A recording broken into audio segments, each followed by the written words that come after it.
राम राम जी।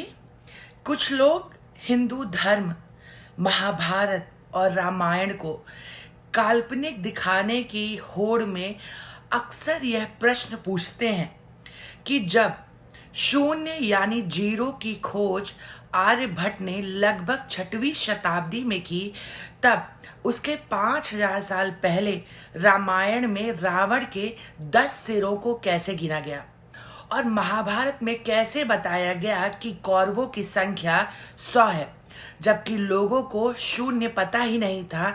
तब लोगों ने आखिर गिनती कैसे गिनी? आज मैं उन लोगों के इसी प्रश्न का उत्तर देने वाली हूँ।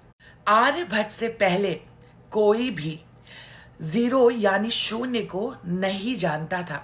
यह बात 100% सत्य है कि आर्यभट्ट ने ही जीरो यानी शून्य की खोज की, लेकिन आर्यभट्ट ने जीरो की खोज अंकों में की, शब्दों में नहीं। जीरो को शब्दों में शून्य कहा जाता है। कई हिंदू धार्मिक ग्रंथों जैसे शिव पुराण, स्कंद पुराण, आकाश को शून्य कहा जाता है, जिसका अर्थ होता है अनंत। रामायण और महाभारत, भगवत गीता में जो गिनती गिनी गई है वह अंकों में नहीं, शब्दों में गिनी गई है, वो भी संस्कृत में। पहले अंकों में नहीं, शब्दों में गिनती हुआ करती थी, वो भी संस्कृत के शब्दों में। पहले 1 2 3 4 5 6 7 8 9 10 नहीं हुआ करता था, संस्कृत के शब्दों में होता था। प्रथम, द्वितीय, तृतीय, चतुर्थ, पंचम, षष्टम, सप्तम, अष्टम, नवम, दशम। दशम यानी 10 आ गया, लेकिन अभी तक जीरो नहीं आया।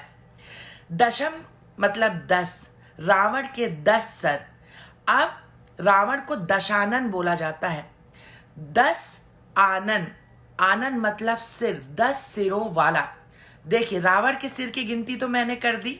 इसी प्रकार महाभारत में कौरवों की संख्या शतम बताई गई है। शत एक संस्कृत वर्ड है जिसका अर्थ होता है 100। कौरवों की संख्या भी शतम बताई गई है, संस्कृत के शब्दों के अनुसार, अंकों के अनुसार नहीं।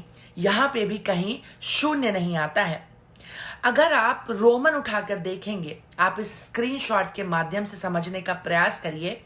अगर आप रोमन उठाकर देखेंगे तो आप रोमन में भी कहीं जीरो नहीं पाएंगे। आप जितने भी हिंदू धार्मिक ग्रंथों को उठाकर पढ़ेंगे तो उनके चैप्टर्स के नाम, अध्याय के नाम होते हैं प्रथम अध्याय, द्वितीय अध्याय, तृतीय अध्याय। अंकों में उन्हें नहीं बताया जाता है। देखिए, मैंने बिना जीरो के रावण के 10 सिर भी आपको गिनकर बताए और कौरवों की संख्या 100 कैसे बताई गई है महाभारत में, वो भी बताया है। प्राचीनतम भारत में गणना अंकों में नहीं, शब्दों में हुआ करती थी, वो भी संस्कृत के शब्द में। हिंदू विरोधी ताकतें अक्सर ही हिंदू धर्म और हिंदू धार्मिक ग्रंथों को काल्पनिक सिद्ध करने के लिए तरह तरह के कुतर्क करता है, झूठ फैलाता है। चूंकि हमारे बच्चे, आजकल की युवा पीढ़ी धर्म पढ़ते नहीं है तो उन्हें ज्ञान होता नहीं और वह आसानी से बहक जाते हैं। हमारे देश में लाखों कन्वर्जन फैक्ट्रीज हैं जो जबरन धर्मांतरण भी कराते हैं और बरगला के, बहला के, फुसला के भी, ब्रेन वॉश करके भी धर्मांतरण कराते हैं। वह अक्सर ऐसे तरह तरह के कुतर्क और झूठ के साथ सामने आते हैं। उनका लक्ष्य होता है सामने वाले को चुप कराना, कुछ भी करके उन्हें गलत सिद्ध करना। और बच्चों के पास तो धर्म का ज्ञान है नहीं, तो जवाब दे नहीं पाते और किसी दूसरे राह पर निकल पड़ते हैं। मैं सभी गार्जियन, पेरेंट्स, अभिभावकों से विनती करना चाहूंगी कि अपने बच्चों को धर्म सिखाएं ताकि कोई और आकर उन्हें अधर्म ना सिखा सके। सनातन धर्म पर गर्व करें, हिंदू होने पर गर्व करें। जय श्री राम।